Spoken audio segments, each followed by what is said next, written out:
तो कश्मीर के अवाम को इस तरह से गुमराह करने का प्रयास किया जा रहा है। लेकिन जैसे मैंने परसों भी श्रीनगर में कहा कि अब वो ज़माना जाता रहा। 3 पीढ़ियाँ और 3 दशक हमारे कश्मीरी युवाओं के कुर्बान हुए हैं कि अगर आप उस ज़माने की अखबारों को निकालें, क्योंकि अभी तो मुझे 5 मिनट पहले ही कहा गया, but I vividly recall many of the newspapers had reported that the then UPA government led by Prime Minister Manmohan Singh had taken the Chief Minister of Jammu and Kashmir in confidence well in advance. And I think some of your news channels also had reported like that. And you can recall that. And upon that, even if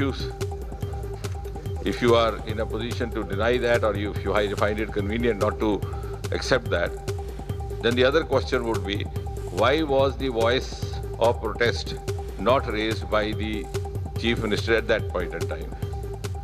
So you can't allow them to hunt with hounds and run with hare. तो उस ज़माने में चूँकि सत्ता के भोगीदार थे, तो सत्ता में बैठे रहने के लिए उस समय कुछ कहने की आवश्यकता नहीं थी।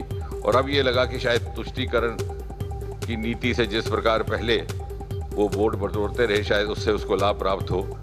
तो कश्मीर के अवाम को इस तरह से गुमराह करने का प्रयास किया जा रहा है। लेकिन जैसे मैंने परसों भी श्रीनगर में कहा कि अब वो ज़माना जाता रहा। 3 पीढ़ियाँ और 3 दशक हमारे कश्मीरी युवाओं के कुर्बान हुए हैं इस आतंक की भेंट। और आज जम्मू संभाग में जिस प्रकार से ये कहा जाने लगा है कि हम वापस 370 को बहाल करेंगे, तो प्रश्न ये उठता है कि क्या हम श्यामा प्रसाद मुखर्जी की विरासत के लिए जो 70 वर्ष तक संघर्ष किया और संकल्प से सिद्धि तक पहुंचाने का ये हमारा एक सफल यात्रा रही, क्या हम उससे पीछे हट सकते हैं? क्या हमें ये कभी स्वीकार होगा कि हमारी बेटियां अगर अपनी पसंद से विवाह प्रदेश से बाहर करती हैं तो उन्हें माता पिता की जायदाद से बेदखल कर दिया जाए, या फिर जो शरणार्थी भाई 70 वर्ष तक नागरिक अधिकारों से वंचित रहे उन्हें फिर उसी परिस्थिति में डाल दिया जाए? और 21वीं शताब्दी में जबकि भारत एक भौगोलिक भूमिका निभाने की कतार पर खड़ा है, तो क्या ये सब संभव है?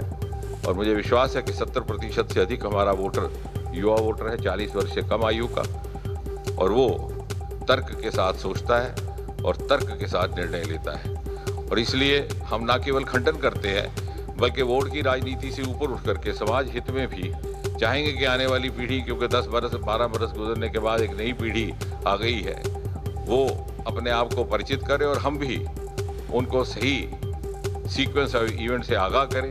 There was a UPA government in place in New Delhi, a UPA government in the state, the chief minister belong to the UPA and the father was a cabinet minister at the center, and both were privy to the decision, but they found it convenient not to protest, if at all they had to protest, because that would have cost them the loaves and fishes of office.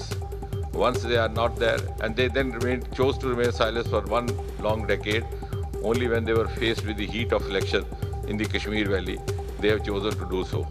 And we are here, the nationalist people of Jammu, where we are sitting right now, they are ready to get the record stayed by giving a befitting response at the ballot paper. अभी मैंने कुछ क्षण पहले इसी बात का उत्तर दिया। ये तुष्टीकरण की राजनीति जो उनको कई सालों तक लाभ पहुंचाती रही, शायद उनको लगता है कि अभी, but this is met with the principle of diminishing returns. और जैसे मैंने कल कहा था, some of our politicians are still trying the tricks of the last election. The voter has moved on, and so also has the media. So this is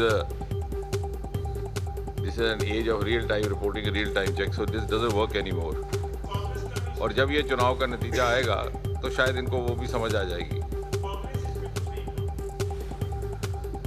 Congress इसलिए नहीं बोल रही कि मैंने कल श्रीनगर में भी कहा कि जब वो श्रीनगर जाते हैं तो वो 370 को हटाने के पक्ष में, जब वो जम्मू आते हैं तो 370 को रखने के पक्ष में, और जब वो दिल्ली जाते हैं तो ना हटाने के पक्ष में ना रखने के पक्ष में। तो उसी संदर्भ में मैंने कल श्रीनगर में ये कहा था कि 3 बयान लेकर के चलते थे एक ज़माने 60-70 के दशक में, ये बड़ी कहावत मशहूर थी। बट अभी क्या हो रहा है कि वो दैट इज़ नॉट वर्किंग। अभी भी इनको लगता है कि शायद तुष्टीकरण के चलते उस तरह का इनको लाभ प्राप्त होगा या उस तरह के परिणाम मिलेंगे, लेकिन ऐसा होने नहीं वाला। वोटर जागरूक हो चुका है और अब the key voter today is the youth voter.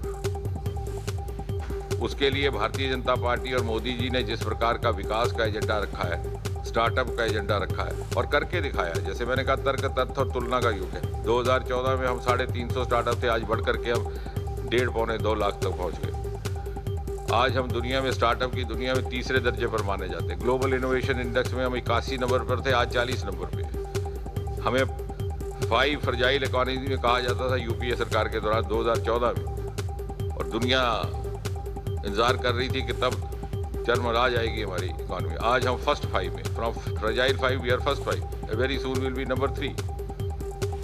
और कोविड में जब छोटी छोटी 1-1 करोड़ या 10-10 मिलियन जनसंख्या वाले यूरोपियन देश नहीं अपने आप को संभाल पाए, हिंदुस्तान ने रोल मॉडल पेश किया।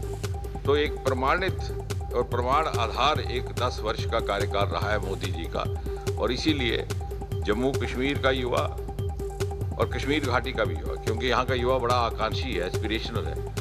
He doesn't want to miss the bus. He wants to be part of the journey led by Prime Minister Modi. He wants to avail of all the opportunities, avenues being unleashed. और ये बातें जो शायद पहले कहीं ना कहीं vote dividend देती होंगी, अब काम नहीं करती, और इसीलिए दिन प्रतिदिन भारतीय जनता पार्टी का समर्थन दोनों संभागों में बढ़ता है।